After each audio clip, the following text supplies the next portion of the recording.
Welcome back to AHIT, because this game is a hit. Anyway. I went back and got the mail delivery service timepiece that I somehow neglected to pick up last time, just completely slipped my mind. I've also turned up the voices and turned down the volume of the sound effects, because sound seems kind of imbalanced in previous parts, so hopefully that's going to be better now. And we're about to enter the Toilet of Doom. Or at least the act called the Toilet of Doom. This might be my favorite title card. It's got good colors. Hat Kid is in a good pose. And I like her face with the Peanuts squiggle mouth. There it is. The Toilet of Doom. So I said before that I thought this was going to be a full level. What it is instead is a boss fight. And the reason I thought that it was going to be a level is because, for one, who could have possibly predicted that outhouse being a boss if you weren't seeing it in motion like I hadn't early in the game's development, but I knew that there was going to be a Toilet of Doom act. I knew it was going to be in the Subcon forest. I saw the outhouse asset, and I figured, based on all of that information and also the fact that Jonochrome, at some point on Twitter, tweeted this screenshot of Hat Kid covered from top to bottom in a brown substance that he straight up said was poop. I don't know whether that was a joke or not, but either way, I knew it could have related to the Toilet of Doom, so I just kind of figured maybe in Mad Monster Mansion fashion, you would go to this outhouse, flush yourself down the toilet, and enter a poo world, kind of like Conker's Bad Fur Day. Because when I was obsessed with this game and thought it was going to be this perfect culmination of all of my favorite games, it didn't seem like a stretch to me that one of the games that this one would take inspiration from would be Conker, because that happens to be one of my favorites. I will not complain about this being a boss fight, though, because this is a very unique boss fight. It might not be quite to the level of the Great Mighty Pooh, but it's close enough. It's a well-done boss fight with new ideas, and it constantly adds on top of itself. Does things that you wouldn't expect, like this. And it gives me... Whoa. That was a strange invisible wall. It gives me some of this same energy as Luigi's Mansion Dark Moon. It reminds me of that, because Luigi's Mansion Dark Moon had some really strange boss fights, and that, I think, was because Miyamoto, at some point in the game's development, I think he said this in an interview, like, come on, get up. I might not make it this time. He said in an interview that the boss fights in Luigi's Mansion Dark Moon originally were too predictable, like they were just ghosts, and everyone knows about the ghosts in Luigi's Mansion, so he told the team, alright, you know what, you should play with people's expectations, you should go crazy, do something wild, and what ended up happening was they made boss fights like fighting a small flight of stairs that was alive. And the living small flight of stairs, I feel like that's kind of similar to this being a living outhouse. Both are inanimate objects made of wood that you wouldn't expect to be boss fights. So good times. Now we are going to head into the same exact arena for another boss fight. Which seems a little weird, but... Yep, here's the finale of Chapter 3, and I have to say, this might be counter to the impression that I've given of my opinion on this game to some extent now, and especially back when I first played it and I was a lot more cynical about it because it didn't meet every one of my expectations, but even back when I focused way too much on all the little things that disappointed me, this boss fight was freaking awesome. I loved this fight. And I wish that it was longer, because it's not particularly long, but it is so full of great ideas, has a lot of personality, it has a great finish. There's really nothing that I don't like about this, except maybe that the effects can be a little bit much. But I think I've turned some of them down, so... Anyway, I have turned up the voices, but I'm probably not going to start listening to every voice clip, because I think that would make the gameplay take just a little bit too long.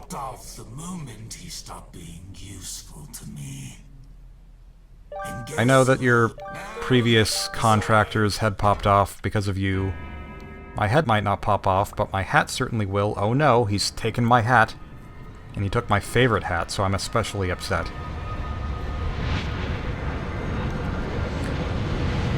I did say in my 20-minute long video something about how I thought this fight would have more of an impact, or that him stealing your hat, I guess, would have more of an impact if the hats were purely cosmetic and you could wear whatever hat you wanted at any time without having to worry about their functionality. So instead of him stealing whatever hat happened to be the most useful or most recently useful to you, he would be taking the hat that was most likely your favorite, because that's the hat that you would have on all the time. Not enough? Let's try 1,000, because that's clearly 1,000. I think that's probably just 100. Just 100 flasks.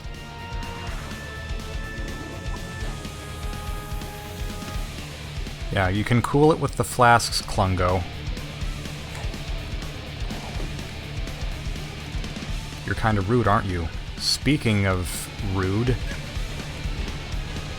Yeah, this, these effects might be a little bit much. They're not as bad as I remember. This is how you look, with 2 moons for eyes. These are some fun attacks. Vaguely Toho-esque. Not really, but slightly. And do you see where this is going? Boop. He is blue now. That's our attack. Did you just color me blue with my own attack? I like that line delivery because it's almost like he forgot for a moment that he's supposed to have a deep voice. This can't count, right? Surely this doesn't count. That does it. Time to die! I appreciate that this game doesn't have any reservations for using words like die and death and kill. Because other games that look like this would use phrases like, "You don't want your game to be over." And I love this. Every so often, he just takes you into this other dimension and winks at you, and depending on which eye he winks, that's the version of him that you're supposed to attack. It breaks the rules of what you would normally expect from a fight like this, and I think it's handled very well. It's just cool. It's a cool idea. Gives it a little, I don't know, WarioWare flair, because you're reacting quickly to what the game tells you to do. It's neat. I also like the Snatcher's animations. It is a very Undertale-esque battle concept, though, where he turns blue and it's kind of like waiting your turn for attacking the enemy. I don't know. And that was it. I so wish that was a longer fight, because it's great. I feel so weak. But it still does have a nice finish that we are about to see. Have mercy. Please. Have a seat. No punctuation. All these timepieces landed in my forest. They are my property. Are you sure? Because they are timepieces. I am Hat Kid. The game is called A Hat in Time. I think they're probably mine. So, let's make a deal, young lady. Yep, we signed the contract that says this. Let's give it a closer look. Contract. Get out. Get out. Just get out. None of it. Get out. Please take all your junk and leave. We have no option to deny the contract, so I guess we might as well sign it. And then this happens.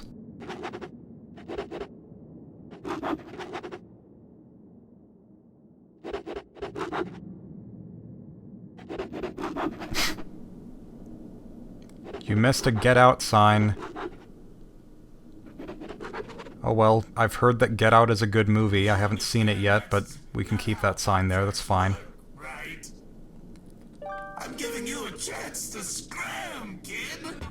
I do legitimately love that scene of her just ruining the contract, because it shows what you would kind of expect from a kid.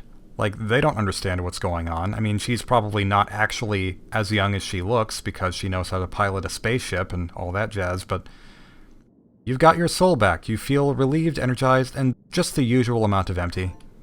Just the usual amount. Yes? No? Hello? There's just a certain innocence to that whole scene, though. You're quite I can appreciate it. aren't you? Fine. And he is offering us our rightfully earned timepiece.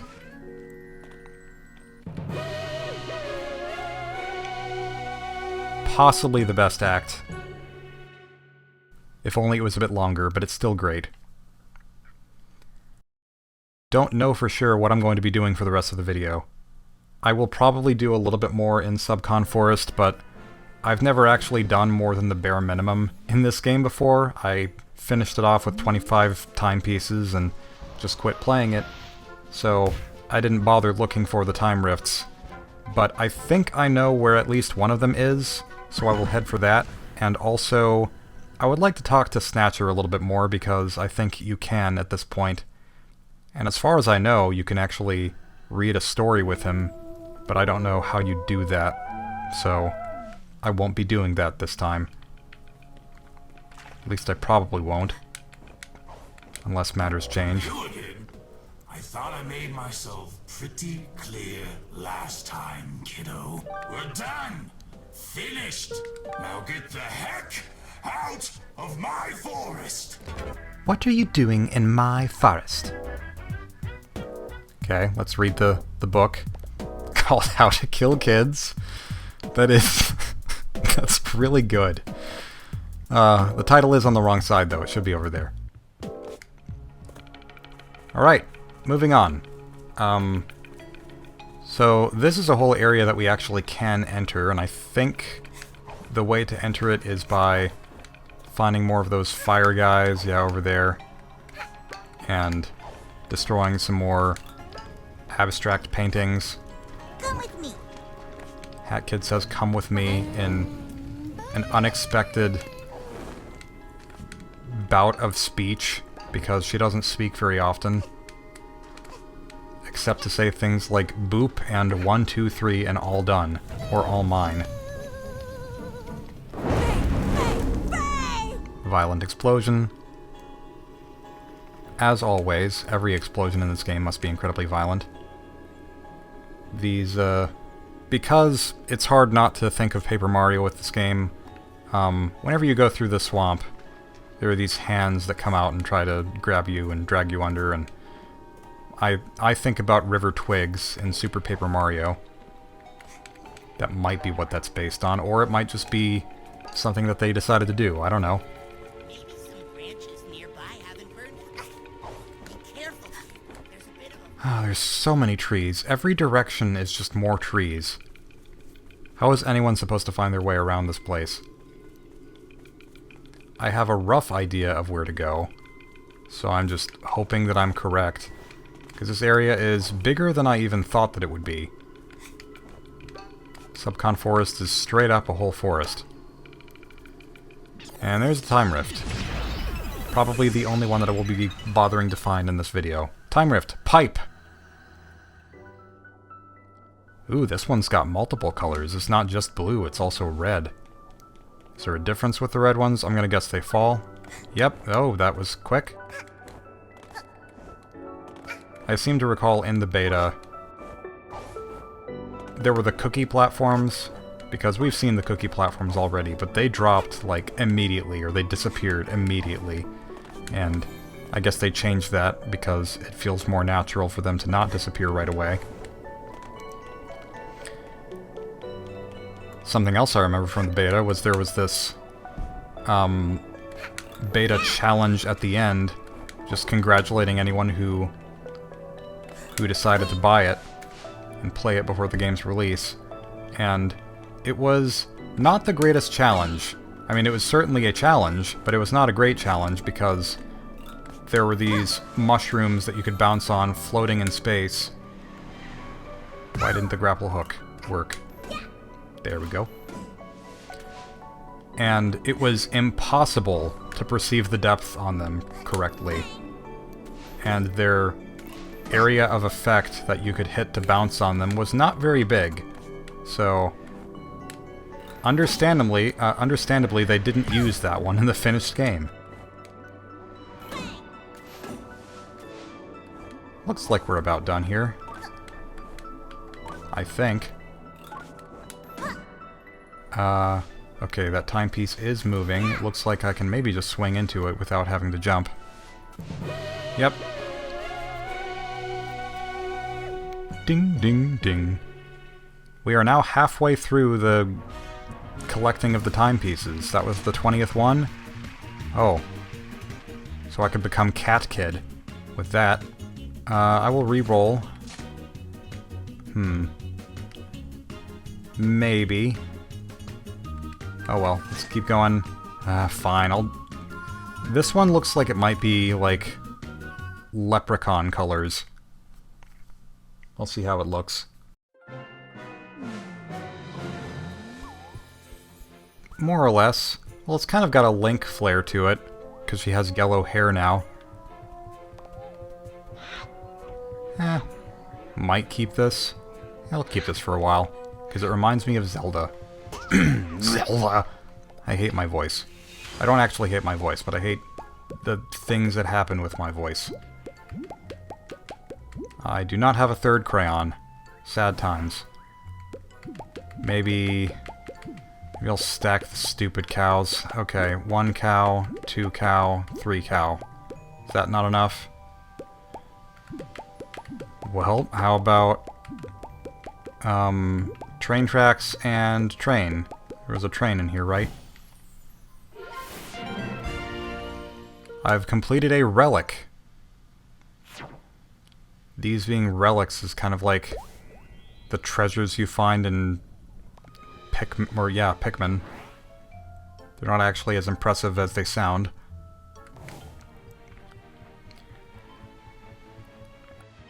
I think I'm gonna hold off on doing any more Subcon Forest for now, because I know that because I have the grappling hook, or the hookshot badge now, I can go do the not train wreck of science. Oh wait, this is the wrong way to go. Somehow I completely went the wrong direction. Pardon me. I have the directional sense of a toothbrush. This one shouldn't be too terribly long. Time rift detected! So those are called time rifts, even though they're purple. Good to know, I guess. Train rush. This one was in the beta, and it was less well designed, but also more difficult in the beta. I mean, I guess those two things kind of go hand in hand with one another, don't they?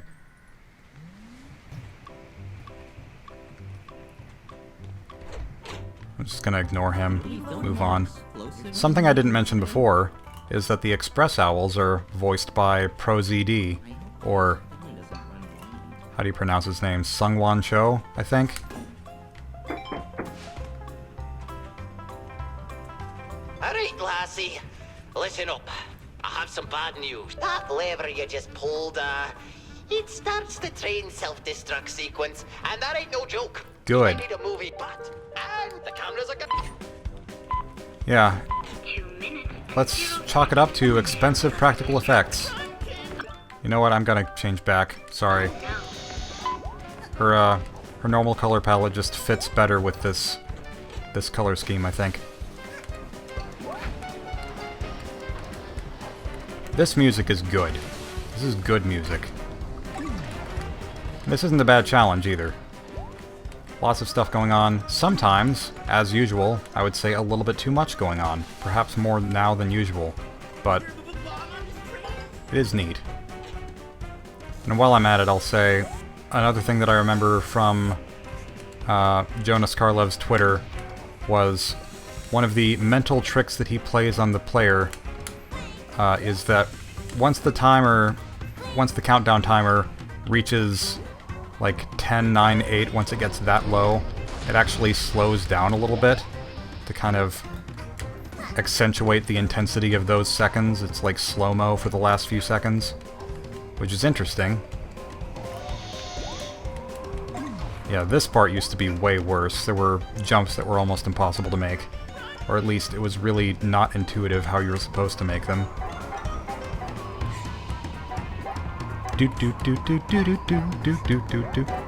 The piano really makes this song, I think.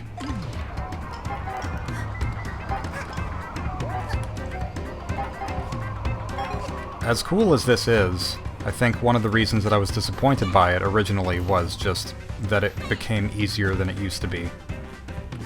But to a first-time player of this level, it might not be... It might be kind of iffy. It might not be that easy. Not to say that I'm, you know, amazing at it, but I have played it before, is all I'm saying. Oop. Yeah, obviously I am not an expert at it. I am not a member of the Boop Troop.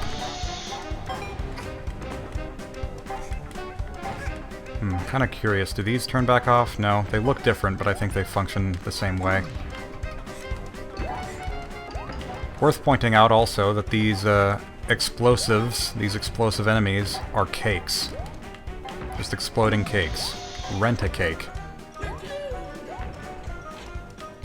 And with almost 150 seconds left on the clock, we finished. Yep, a hat in time. Look at all this raw footage we got. Look at how you I don't know if I was running for dear life, but you know. In the name of cinematography. All right, here. I think there's a pretty good chance that the conductor will win this round because I did that pretty quickly, I think. We'll see how the score adds up. Directed by Conductor, starring Conductor as the conductor. Yep, I think that's it. I think that's the end of it, so... In the end, the conductor won the Battle of the Birds. We know. I'm not going to open Chapter 4 yet. Anything gonna happen here? Time rift detected! No, I don't want that yet. Shush. All I want to know is if the finale is... Yep, the finale is open. We will witness the great climax of this movie event next time. At the awards ceremony.